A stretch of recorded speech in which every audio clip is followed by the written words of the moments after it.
and automotive and mobility cluster. Welcome, Olga. Thank you so much for inviting me. Thank you. No problem. It's a pleasure, actually. Olga and myself, we met for a few years. We were lucky to meet also in person here in Barcelona in some of the meetings we have all across Europe.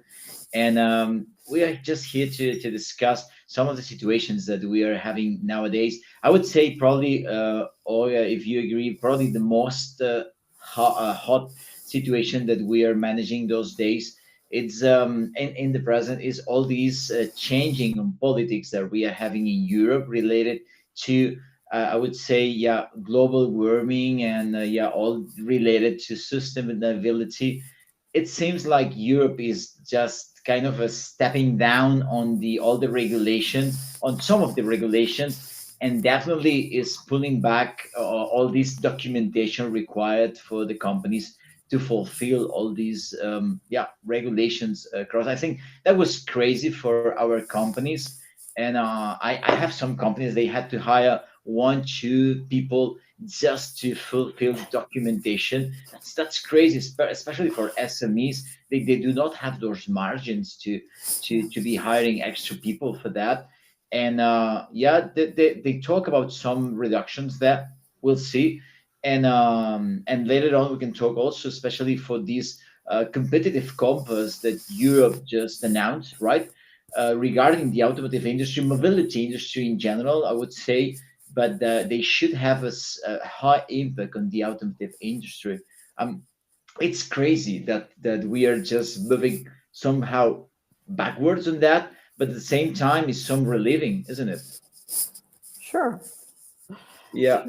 Yeah, and actually, I do think that Ukrainian automotive and mobility sector also should be a part of this compass, competitiveness compass or competitiveness strategy of Europe. That's why for us it's more chance, to be more integrated into European mobility ecosystem. Because in this politics that we are just preparing these yeah like aids or financial instruments, Ukraine is not part of it. Well, it is part of it, but in a bit different way, because we are not yet, the membership country. We are candidate country, and we are actually during the succession period. And we do have some, which called Ukraine facility. Mhm. And there are, of course, a lot of talks about it, and we have this Ukrainian recovery conference, which actually started already to be prepared to rebuild Ukraine and so on and so forth. But definitely, this mobility sector should be also be kind of driving our economy. So this is a fact, because I'm sure both of us we do understand that the automotive sector is kind of a barometer of economy, Yes, it for is. any economy. And of course, Ukraine is definitely will also pretend to be not just a subsidized country. We definitely would like to have a strong economy, and we pay a big price to be free and to be independent. And of course, the next step is to be economically independent. So Mhm. this is the point which we are also struggling for. But I guess that if I hope that when these yeah these instruments, economical instruments, that they are thought for European companies, once they start working, somehow they will benefit at the end of the line also to Ukrainian companies, right? Sure, sure. Moreover, we are really looking forward for for strengthening other supply chain. This policy nearshoring, not offshoring. So this definitely we would say as Ukraine, we are nearshore country and definitely could benefit from them. I mean, participate in this competitiveness program. Yeah, but also another question that it's also a question of new investments to Ukraine, and for this, definitely, I mean, both parties, both countries could definitely gain some more business of it, you know. So you're able to attract new investments to your country right now.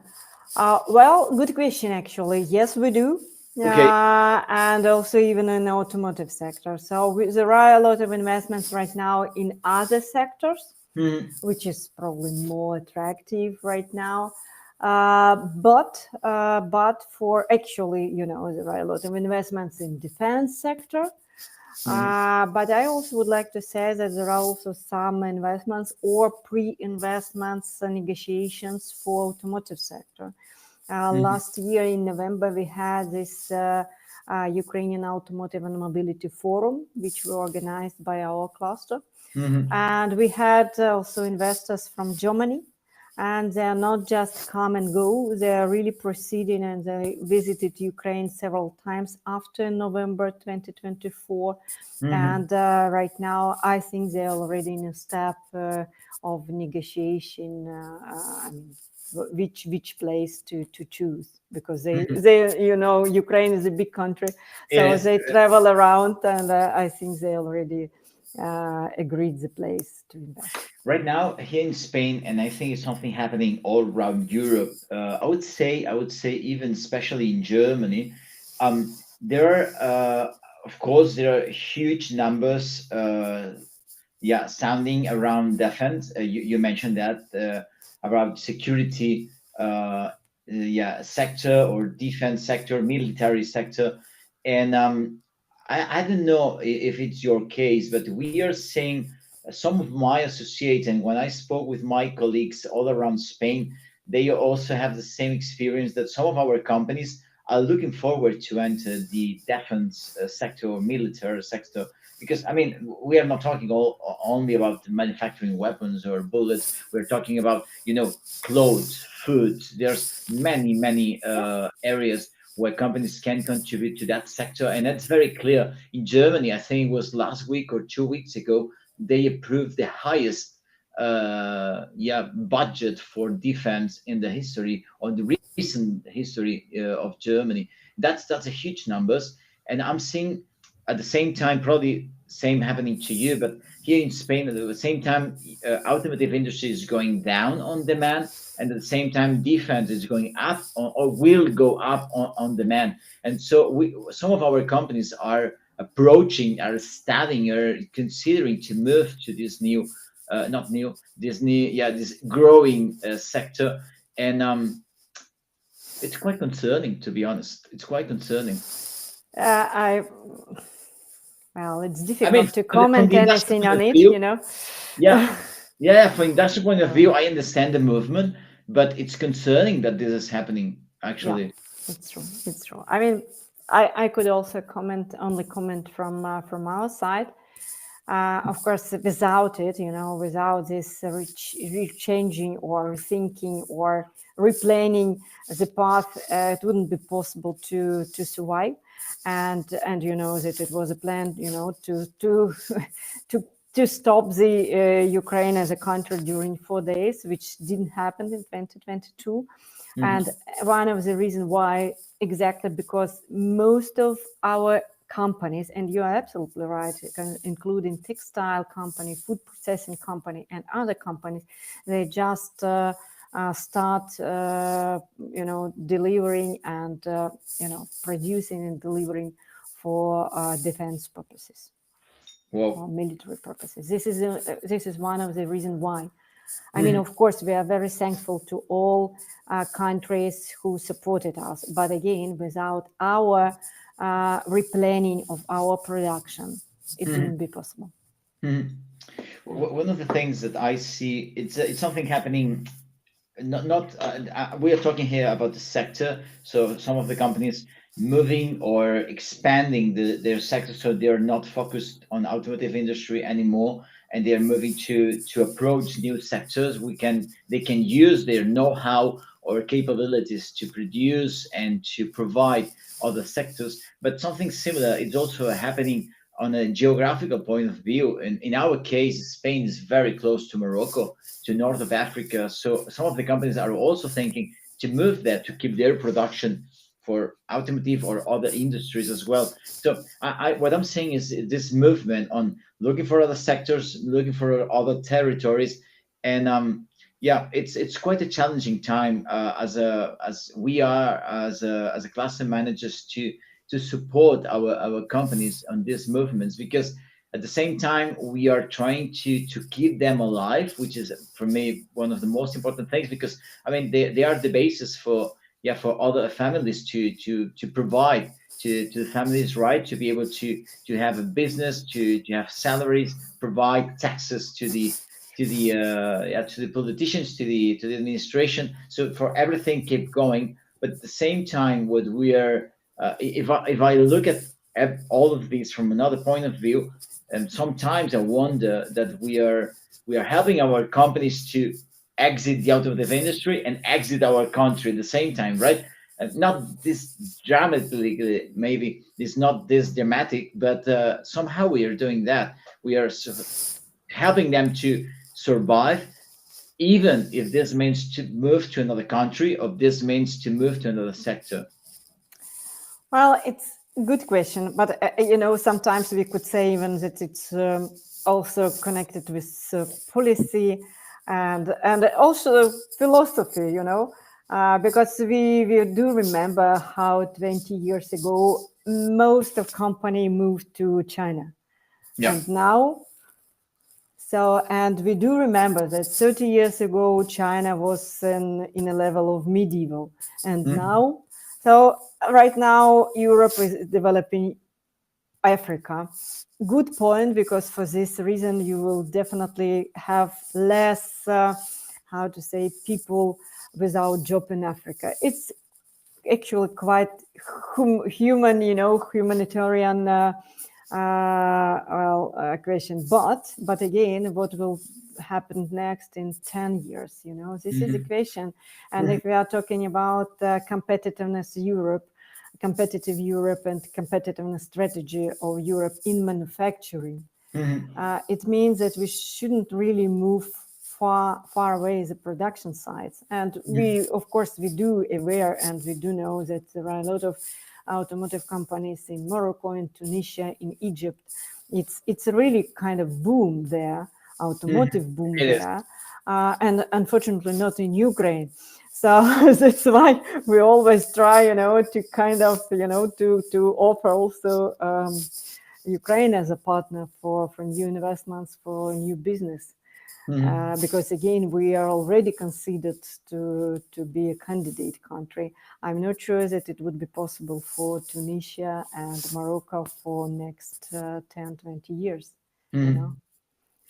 Actually, we don't have to forget, as you already mentioned, we don't have to forget. In our case, Spain, few years ago, few decades ago, if you want, it was a low cost country for Europe. So many companies from Germany, France, and north of Europe, they moved their production to Spain to be able actually to reduce costs, and that was what make Spain the second larger manufacturer on the automotive industry. So that's how we born somehow on the industrial automotive point of view. And also at the same time, many of our companies, they do not start working on the automotive industry. They came from, I don't know, from painting or plastic manufacturing or metal industry, from any other sector, and they decide to move to the automotive industry for different reasons, for the volumes, not the margins maybe, but for the volumes, the stability, the technology,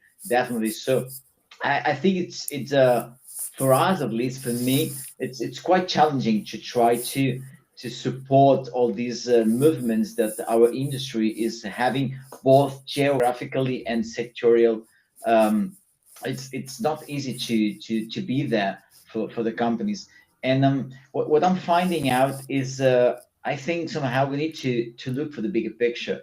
I mean, we cannot only be focused on, oh no, I'm automotive industry and I'm only in Catalonia, so I don't want to hear anything about any other sector. I don't want to hear about any other region. I think we need to look to the bigger picture and look for the for the common ground, for the biggest benefit of let's talk of the industry from one side, but especially from the point of view of the society, whatever this means in the long term, because otherwise, I think the change is happening anyway. So if we can support it, if we can, yeah, help happening, somehow it will benefit at the end of the day. Maybe we'll lose some of the industry, maybe we'll lose some of the partners, but I want to think that some other partners will pop up somehow. And yeah, I think the industry will keep being one of the strongest industry in Europe. I think this is something will not change. However, it's yeah, I think it's a fact, and it's commonly accepted that um, the electric vehicle has less component, it's easier to manufacture.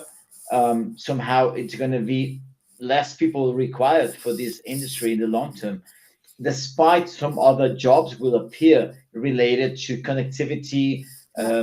artificial intelligence, etc. Probably more qualified jobs, and I think that's a challenge that we need to focus. Yeah, yeah, I absolutely agree. And moreover, thank you for your opinion. I also would say that right now we should think really broader, yeah, out of box, whatever, but really not only focused on costs, on costs efficiency and all the stuff, but also about really long-term impact. So Mhm. it's exactly what we should, as Europe pretend to be Europe, and with European values, so definitely should be long-term thinking, and probably impact thinking. And if we are thinking only about cost efficiency, so it will be just another curve, just another circle, but it will repeat the same. So this is I'm sure we should consider it. Yeah, I think that's a challenge for me. I was now. I've been discussing this topic many times with my colleagues here in Spain, and when with some of the colleagues at the EACN, at this platform that we have all around Europe. I think right now we are 30 something, Yeah, 33, 34 yeah, clusters, automotive clusters and yeah, mobility clusters all around Europe.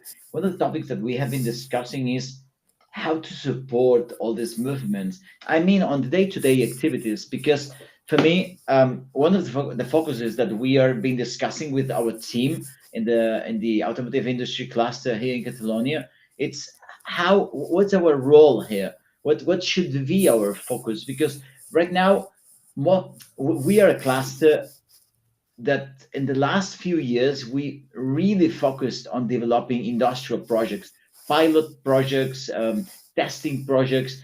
But right now most of our companies, they are just waiting, kind of waiting for the new models to be launched. So the technology is there, the improvements on the factory are there. So the main thing that we are trying to we are waiting for is for the demand, right? So even if the European or Spanish or Catalan government supports economically new projects.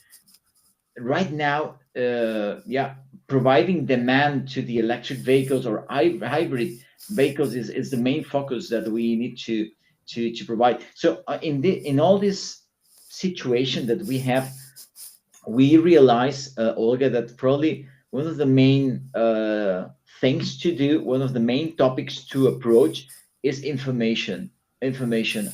Our companies need information to make decisions. Information about production plans, SOPs, new models, technology. So information and preparing short reports, not 300 pages, not 100 pages, short reports, 3, 4 pages reports that you can read in 15 minutes, something like that.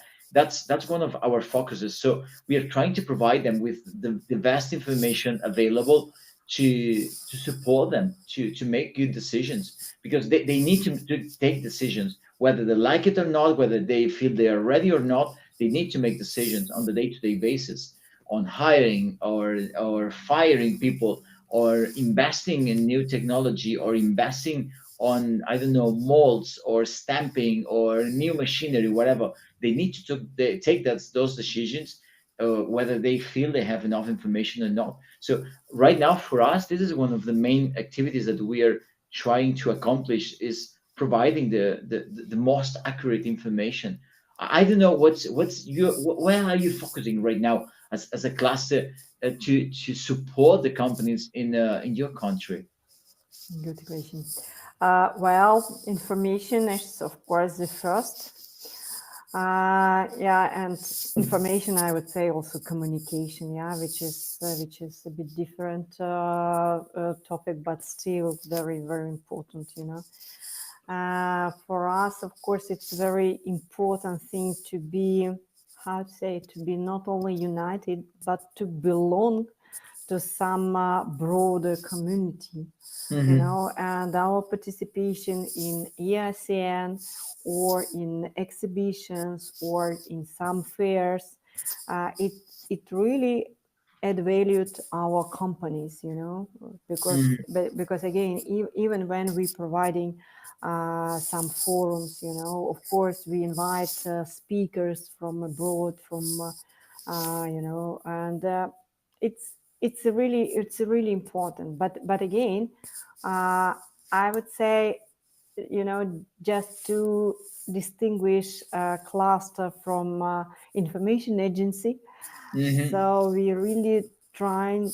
I mean, it's very pretended word, but still, we really trying to build a community.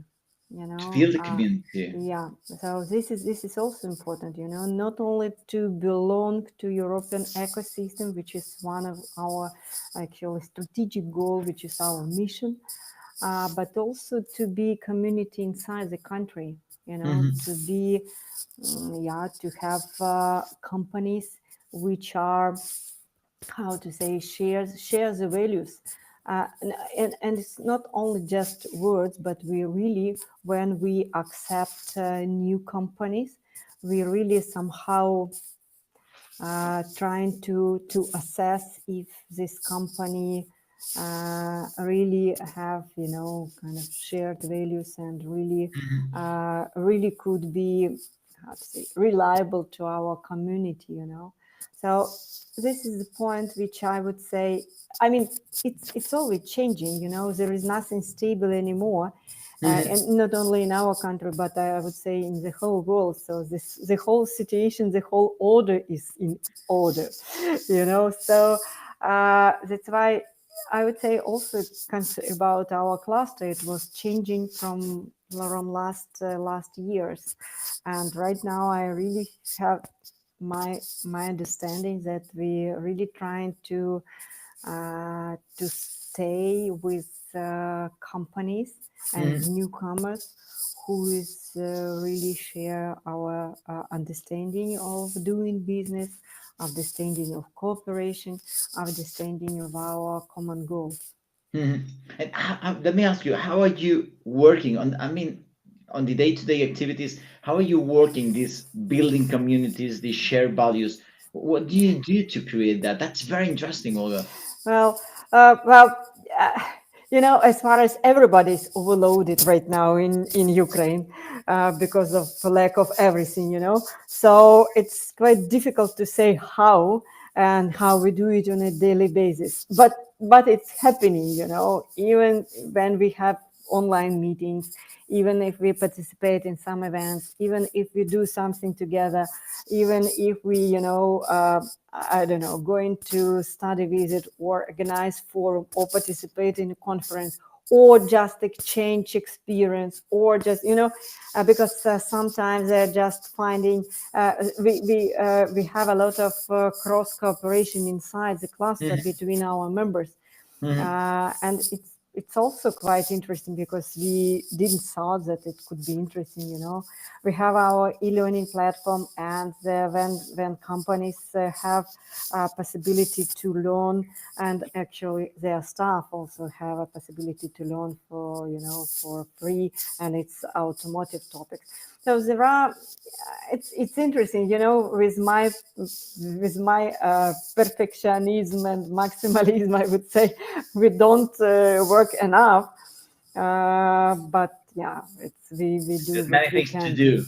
There's Yes, many things to do yeah, always, it's right? true. It's true. Yeah, that's right. I think building community is a huge thing, to be honest. But for me right now, to be honest, it's difficult to rely or to yeah to rely on this building community, because what I mentioned before, I feel that right now companies are looking to move out our territory, or at least have subsidiaries outside.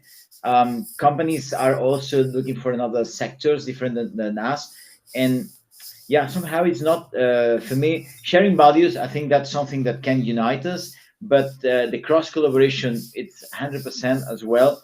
But I somehow I feel that everyone is trying to look for their own solution, and especially if I look on what's happening on the United States right now with Trump in the administration, what we see right now is a focus on somehow nationalism, right? So they focus on their territory, and I don't want to hear what's happening outside, so I'm going to focus on mine.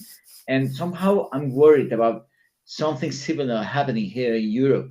If everyone here in Europe, I don't know, Spain is looking for themselves, France, Germany, Italy, everyone looking for themselves, that could be the end of the European community as we know nowadays, right?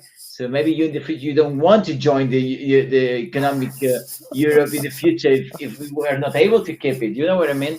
So that's Yeah. something that it's quite concerning. To be honest, I appreciate the changes they are doing right now to reconsider some of the decisions they made in the past, as on the sustainability and circularity and all the regulations related to um, yeah to this topic. But at the same time, I'm concerned if really we are on time to come back from those decisions that had been made.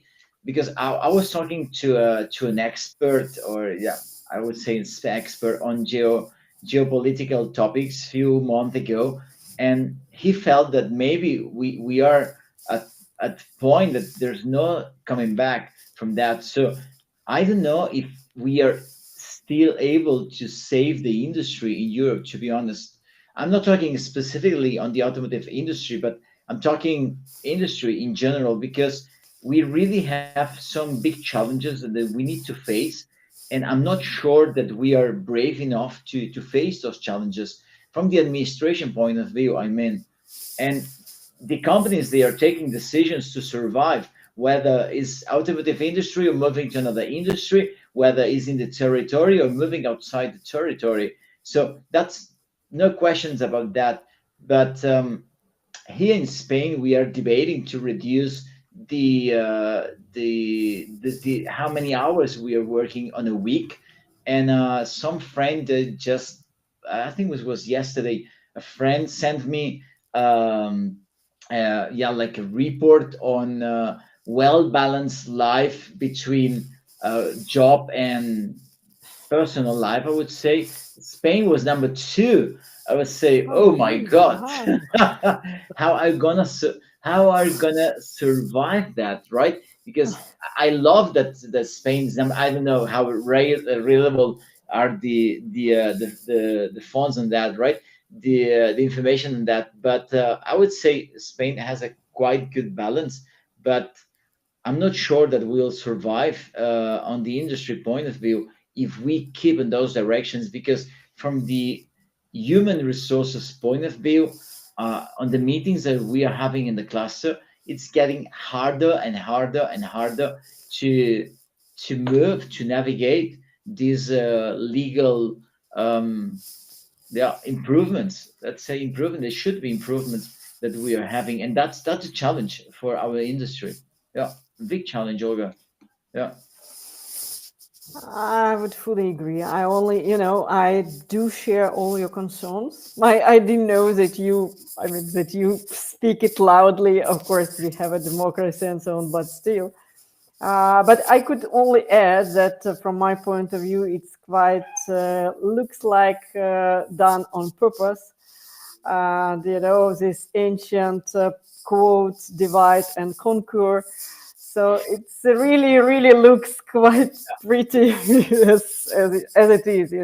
yeah, Uh, I really hope and I really pray that it wouldn't happen, but Mhm. it looks like it is.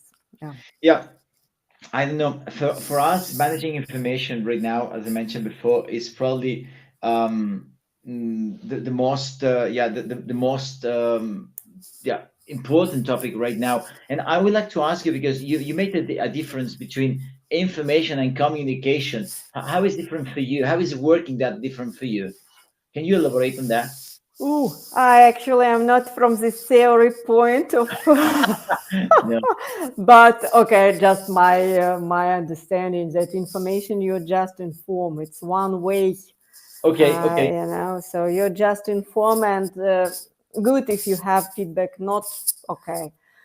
Communication is definitely should be both ways, and you always Okay, change okay. your way of communication depending on a feedback, depending on a needs, depending on a for everything what is going on. And this is my perception of difference of No, information I and understand. communication. So and you and you and mean your focus is not only to provide information, but also to listen Exactly, what's happening. exactly, Mm, exactly. mm, And to integrate my communication, our communication, sorry, yeah, I mean, not only mine, but our communication as a cluster with communication of, I don't know, of ecosystem, of mhm. environment, and in this case, it's not just informing. So I do understand that probably, it's always, I'm sure you also have such a, concerns or I don't know hesitation. What is your cluster manager role on what is not, Mm. and this is always difficult to prescribe because we never had kind of job description or whatever, so we're just driving it, we're just leading it, we're just doing it. And this is also quite difficult, that's why we never could say, as I love this theory of work and life balance. Yeah, yeah. It simply doesn't work with me, but I love this theory, and it's the same with the cluster management. We would be happy to say, oh, it's not my business, so I'm just a cluster manager. Yeah. But in reality, sometimes you faced with some challenges or some questions which probably you shouldn't do, but still. So it's You always, do it anyway, right? yeah. And again, this is the way, either you go or not. So Mhm. it's not easy way, uh, and I'm absolutely agree. It becomes harder and harder, and it's always, something inside trying to say, does it worse or does it need it, and so on. So this is my always concern.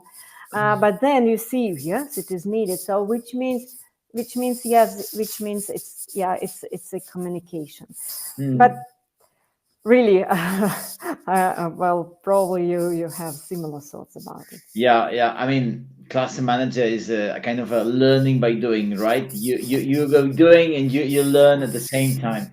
Yeah, so sometimes I joke with my colleagues in my class and other classes that probably our job as a cluster manager, it's a 50-50 you attend the official aspects, the working groups, the projects, the trade shows, conferences, so this official part, and the other 50% of your time it you work on a individual situations of your companies. Today I had two, three meetings with three different companies with a very particular problem, every and each of them, and trying to find a specific solution for them. So, of course, that officially what we do should be as as global as possible, as useful as possible for most of our members, of course. But that's the official part of our job, right? We try to create workshops and webinars and attending trade shows and providing information to the administration to help the massive number of our companies possible. But at the same time, our other job at the same time is to provide with individual situations that could be looking for a supplier on defense, as we mentioned before.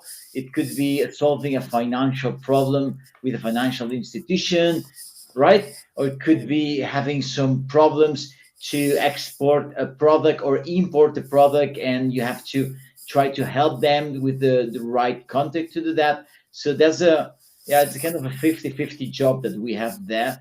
And I would say for the first part, we can rely mostly on our teams. I'm helpful to, yeah, and I'm grateful to have an awesome team working with us, and I can rely on them a lot on this 50% common ground for most of our members. But for the one-to-one situation with the companies, most of the time you just rely on your contacts, on your, yeah, your the phone calls that you can do, and always it's a different situation. So you learn a lot. You definitely learn a lot. But I don't know, it happens to you, but for me, most of the time it's a new situation that I never faced before. So it's not like, oh yeah, I know this one because last week I did the same. No, no No, way. never. Uh, I would say one every 10. So Yeah. 10% of the time, maybe a situation that I faced in the past, but 90% of the time, they are new situations because they are very particular for every company. Yeah. Yeah. They need a special contact or situation. I don't know if that happens to you as well, Olga. For sure. I do not have any repeated, or what we do not, we never have rehearsal, and we never have any repeating situation. So this is, everything is new, and we have already jokes. Either is really could be something worse. Yes, it could, but but it doesn't mean that we do not have any any light, any promising in the future. Yeah, that's true. That's true. That I would say that that's one of the biggest challenges because, as you mentioned before, there's no. I mean, there are some trainings for becoming a cluster manager. Actually, in our cluster last year, we were able to get the gold label approval. Congratulations. Thank you. Thank you. It was a team effort. I was Wow. there only for the I would say for the presentation and defending the case. But the team made, especially Elena and Christina, they made an awesome job. And of course, the rest of the team preparing all the best cases and documentation and everything. It was an amazing job. It took us a few months to prepare, Wow. and somehow all this job, I would say it reflects the day-to-day activities, this first 50% that we mentioned before. So you have some guidelines for the 50% of our job, which is provide the vast resources, connections, activities for the most of our members. I would say you get some guidelines for that. You can get the gold, silver, bronze label for that. But for the other 50%, which is one today facing situations, you get no training, no preparation, and I would say most of the time you get no reward for that neither. Fully agree. In our case, really, most of work it's volunteering work, and you never can understand. Of course, we do have some projects, and yeah, but in real life, Yeah, and it started like also a kind of volunteering initiative, in the yeah, beginning. yeah. Yeah, that's a thing. That's a thing because most of the times when you deal with these one-to-one situations, they are very critical. Of course, you cannot advertise it anywhere, and in the best of cases, everything goes right, so everything looks perfect, and you spend a lot of hours helping them. They spend a lot of hours, of course, to survive, but at the end of the day, from the outside, it looks like nothing happened, right? Yeah. That and that's the best outcome, that everything keeps going. Last year, for instance, we had 4 5 companies that left our cluster because they decide to close their activity here in the region. That's industry. That's not able. That's not easy to replace it with new startups. Especially, I don't know in your country, but here in Barcelona, I would say in Spain, but especially in Barcelona, which is the one I know the best. most of the startups that we are having, they are technological startups. They are not industrial startups, right? It's And true. so when an industrial company closes, it's very hard to reopen. We have few exceptions.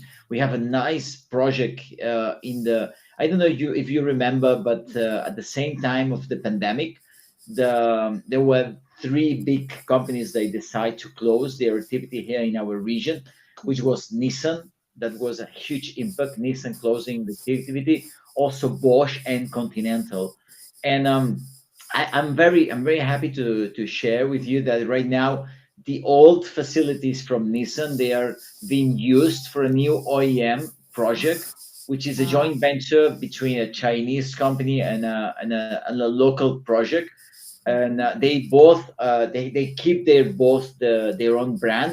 So it's Cherry from the Chinese mhm, OEM, mhm, and a national project which called Evro, which used to be a very old brand here in Spain, and they relaunching the brand, and they are just preparing. They have two new models, so we have a new OEM here, two new OEMs in yeah, actually very small units, very small quantities so far. The Chinese OEM, it's just importing almost everything right now. I But understand. gladly, maybe hopefully in the near future, we will be able to provide with some components from from local suppliers. So there are some exceptions to that rule I was mentioning, but not most of the cases. Industrial companies that close, they are not replaced by new industrial startups or spin-off or whatever. Yeah, I don't know. Are you having growing industry in your region, Ola? Uh, Good question. No, we don't. Uh, Do you but think you will have it in the future? yes, of course. We do a lot for that, and yes, again, we pay in very high price for that. Yeah, and I still think that it's a really quite huge potential in our country for that, because we still have this, companies who have the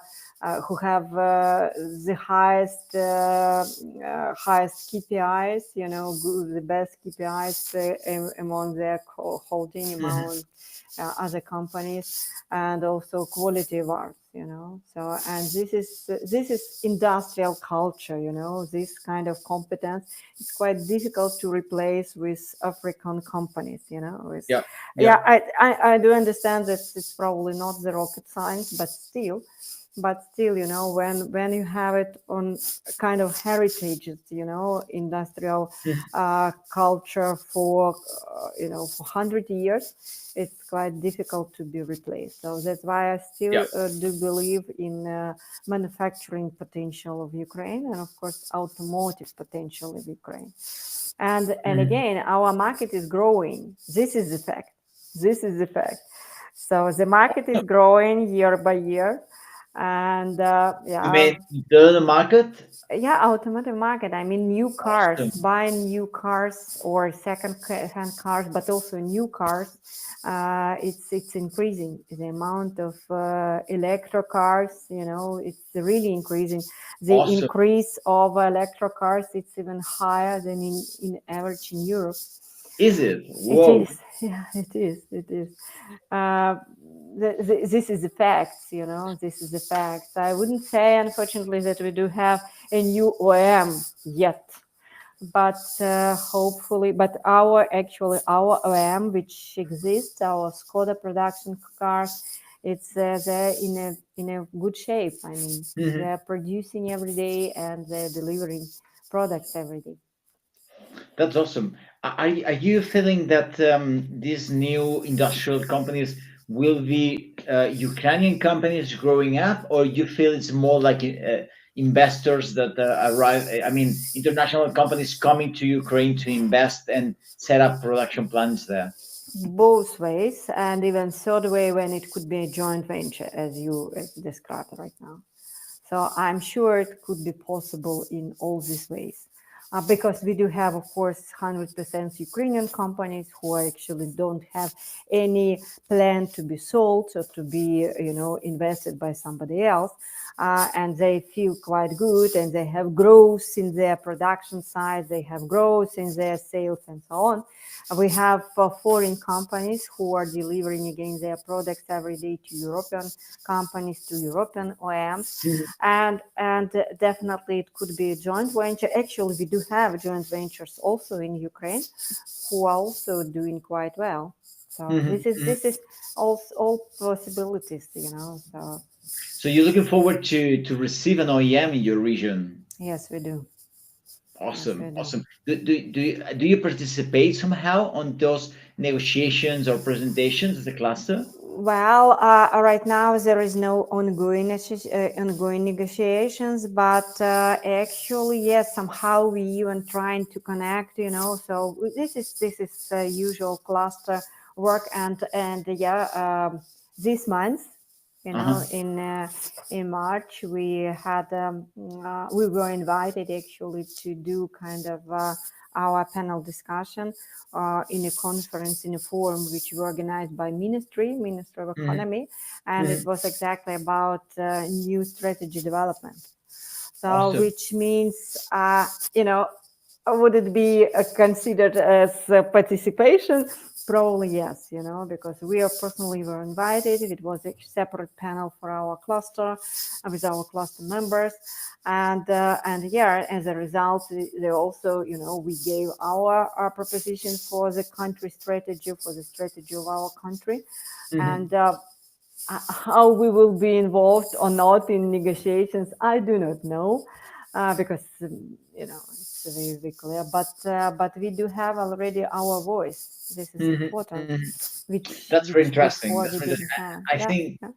Yeah, I think you as a cluster can play a major role there. Maybe you will not get too much recognition there or credit there, but I think you can play a very important role there because when we are approached by new investors that for the region, we try to go hand to hand with the administration.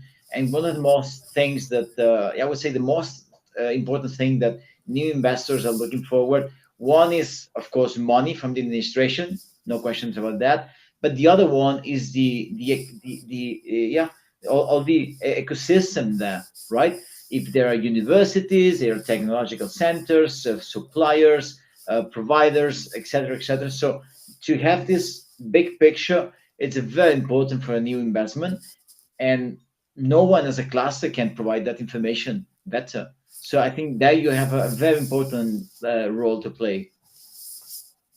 I think so too. Thank you. Yeah, Yes. yeah, that's a huge play that we need to just be there, provide information, the right information, and try to support making those decisions. We received in the last 2-3 years a lot of potential investors from Japan, China, United States, and also from a few other countries in Europe as well, but or Korea, yeah, Korea especially. That's I think it's very important to keep this ongoing flow of potential investors, and time to time few of them will decide to come and use your territory, your area, to maybe acquire, maybe to buy, purchase a production plant, maybe just to greenfield and start all over from scratch. But either way, I think it's very important because being able to attract to receive new investors, that's awesome. That's an awesome job. I'm very happy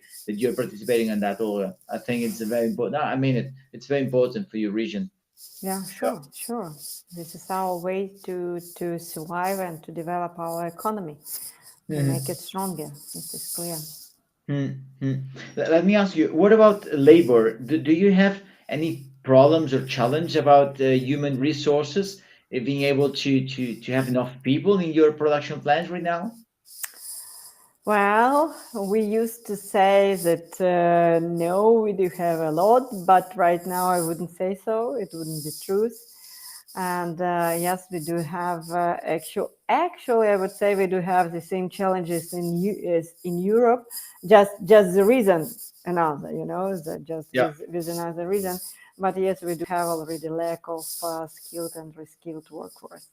you have Uh, it. yeah, we do have it. Is But some people returning to yes, Ukraine that they yes, left? It's already happening. yeah, yeah. That's Yeah, good. yeah. So it's but you know again it's because we have a big reason for that, and the war situation and the war economy. It's also clear that it's also concerning mobilization of people and also retaining of people and also moving of people, relocation of people. So if it was at the beginning of the full-scale invasion, there were a lot of internal movement of people Hmm. from eastern part of Ukraine, which is actually with a long history of industrial culture, I because remember that. Yeah. many people were working in a plants and they moved to a western part. So all and most of international, I mean, foreign automotive companies are located in the western part because of logistics. So they were very happy of that because they had very motivated staff, very competent staff with a long history of working in industrial plants. So it was really good. Right now, the situation is changing. I Hmm. mean, it's a next challenge which we are trying to survive. So that's why I mean, but still, all our companies are delivering their products. And again, this 2 weeks ago, we had a conference and we had a general manager of the owner company who said that we didn't broke delivery Whoa, that's amazing. any delivery during That's all these amazing. 3 years. Wow, whoa. So That's incredible. That's incredible that your companies are doing those job and you can support them on doing it on doing it. Do you think that it? I remember the most of the industrial activity from the automotive industry was on the western part, but do you think the east part is going to recover from the situation they have, or do yes, you think so? definitely Definitely. yes. Moreover, there are big industrial cities as Dnipro, Zaporizhia, my home city Kharkiv. Actually, first of all, there are production sites in these cities which are working every day, They are which are working. delivering every day. Yeah, it's Amazing. unbelievable, but it is. There are missiles attacks every day, but companies are working every day. And of course, such cities which are, how to say, not everyday missiles attacks as Dnipro. It's very big industrial hub, and again, they do have 500,000 internally relocated people from other regions, which Half a means, million. yeah, Oh, and when we saw the statistic of last year, we were also very surprised. So this is the region number one on exporting their products, on the east industry. region is the number one. Yes, in No. east, Wow. in Dnipro, so just in a border with the front line, and they're number one. They're number one in industrial production. They're number one in exporting products and so on. So that's why we are not talking about recovery. We are working there. So Just I keep mean, the production. Amazing. yes, yes. I wouldn't say that, to be honest. It's Yeah. shocking for me, that information. It's true. It's true. And Wow. and and in Kharkiv, there are working companies and even automotive companies. So yes, some of them have already another, kind of backstage or mirror production in other city, but it doesn't mean that they stop the production in Kharkiv. So the production in Kharkiv are still working. This is really amazing, and this is It is. really It is. resilient stories. When we are talking about resilience, we definitely have a lot to say about it. How not to lose the quality, how not to lose people, how to deliver every day, even if there are missiles attacks and so on. So we do have also companies from our cluster who are really not far from the front line and delivering every week to 5 different countries and to really huge and big, big customers. Awesome. And let me ask you, what is the kind of requirement that you receive from those companies? What do they need? What do they ask you to support them? The most common topics. I mean, Well, it's it would be difficult to generate, and I'm still not sure that I really do a lot of support, with my understanding of support and so on. But I let's say like this: I receive a lot of thank you from I'm sure you companies, do. I'm sure you from do. from from companies for for our e-learning platform, for our actually, first of all, for our existence, that we exist, for our for our ambassadoring among in Europe, to Mhm. presenting the industry, to presenting automotive industry in Europe. This is definitely, and of course for our even for our e-learning platform, for Mhm. our kind of meeting on we did kind of development of resilience plans or other stuff, so this is also valuable, including when we do our automotive forum, Mhm. and it was also very interesting feedback even during the forum, that exactly such a offline events in Ukraine Mhm. with Mhm. participation of foreign companies, with a lot of information and communication and networking, matchmaking, and so on and so Was forth. that It online is.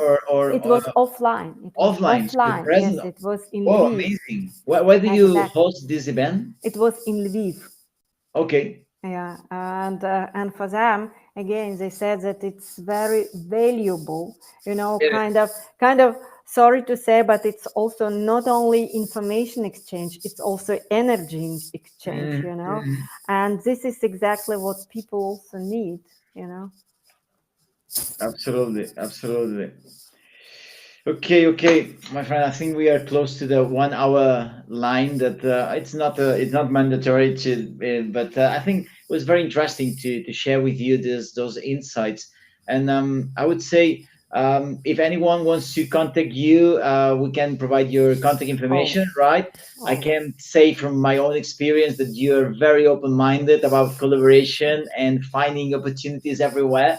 So we're trying this year again to fulfill that European project that we prepared last year. So let's hopefully had more luck this year with the project.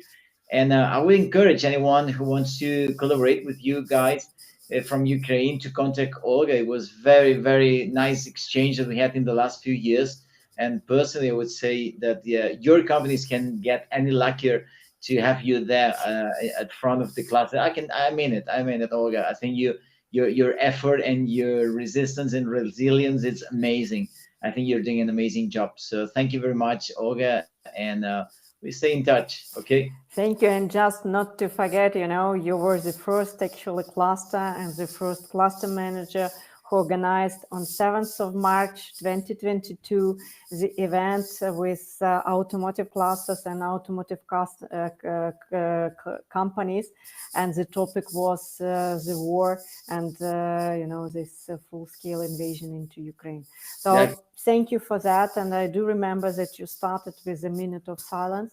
It really impressed me a lot that time, and actually, it gave me a lot of internal energy to proceed what I'm doing. Yeah, Thank you for that. collaboration is the key. You mentioned that before. Yes, Olga, thank thank you you. very much for your time, and everyone else, thank you for watching, thank you for listening, and keep doing. We will be continuing in the next topic. Thank you very much. Take care.